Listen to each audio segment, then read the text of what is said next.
ఒంగోలు జిల్లాలో వైసీపీ చాలా స్ట్రాంగ్ గా ఉంటుంది. కాంగ్రెస్ నాటి నుంచి వైసీపీ వరకు ఆ పార్టీకి నాయకత్వ సమస్య లేదు. క్యాడర్ కూడా పుష్కలంగా ఉంది. ఎందుకంటే ఒంగోలు పార్లమెంట్ నియోజకవర్గంలో అత్యధిక నియోజకవర్గాలు ఎప్పుడు వైసీపీ ఖాతాలోనే పడేవి. ఎక్కువ రెడ్డి సామాజిక వర్గం ఉండడంతో పాటు ఎస్సీ ఎస్టీ మైనారిటీలు పార్టీకి కొంత అండగా ఉండడంతో మొన్నటి ఎన్నికల వరకు వైసీపీకి తిరుగు లేకుండా ఉంది. అయితే మొన్నటి ఎన్నికల్లో రాష్ట్రం మొత్తం మీద షాక్ ఇచ్చినట్లుగానే ప్రకాశం జిల్లాలోనూ వైసీపీకి జనాలు షాక్ ఇచ్చారు. ఇక వైసీపీకి జిల్లా పెద్ద బాలినేని శ్రీనివాస్ రెడ్డి. అధికారంలో ఉన్నా లేకపోయినా బాలినేని ఒక్కడే ఒంటి చేత్తో పార్టీని నడిపించేవాడు. కానీ మొన్నటి ఎన్నికల్లో ఓటమి తర్వాత బాలినేని శ్రీనివాస్ రెడ్డి పూర్తిగా చేతులెత్తేశారు. ఒంగోలు ప్రాంతాన్ని పూర్తిగా పట్టించుకోకుండా ఆయన ఎక్కువగా హైదరాబాద్కే పరిమితమయ్యారు. బాలినేని శ్రీనివాస్ రెడ్డి అధికారంలో ఉన్నప్పుడు కూడా ప్రజలకు అందుబాటులో ఉండేవారు కారు అన్న విమర్శలు వినిపించాయి. అయినా సరే బాలినేని శ్రీనివాస్ రెడ్డి ఒంగోలు శాసనసభ నియోజకవర్గం నుంచి 5 సార్లు ఎమ్మెల్యేగా విజయం సాధించారు.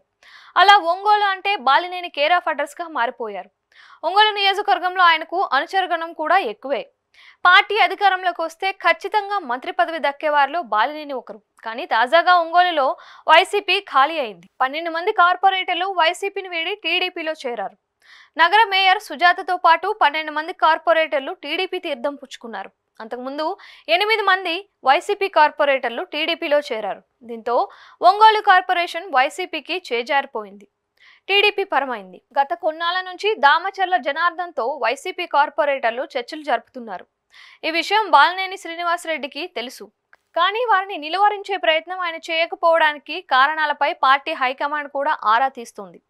వైసీపీ అధికారంలోకి వచ్చిన తర్వాత రెండోసారి మంత్రివర్గ విస్తరణలో పదవి కోల్పోవడంతో బాలినేని శ్రీనివాస్ రెడ్డి అసంతృప్తితో ఉన్నారు. ఆయన ప్రతిదానికి హైకమాండ్తో నేరుగా తలపడేవారు. వైఎస్ జగన్ కు బాలినేని శ్రీనివాస్ రెడ్డి దగ్గర బంధువు కావడంతో బాలినేని శ్రీనివాస్ రెడ్డి ఆడింది ఆట పాడింది పాటగా తయారైంది. కానీ ఓటమి తర్వాత కూడా నేతలను కనీసం దగ్గరకు తీసుకోకపోవడం, నిర్వేదంలోకి వెళ్లిపోవడం, ఒంగోలుకు దూరంగా ఉండడం వంటి కారణాలతో అక్కడ పార్టీకి ఇబ్బందులు తెచ్చిపెట్టాయి అంటున్నారు. బాలినేని శ్రీనివాస్ రెడ్డి స్వయంకృత అపరాధంతోనే ఈ పరిస్థితికి తీసుకువచ్చారు అంటున్నారు పార్టీ అగ్రనేతలు.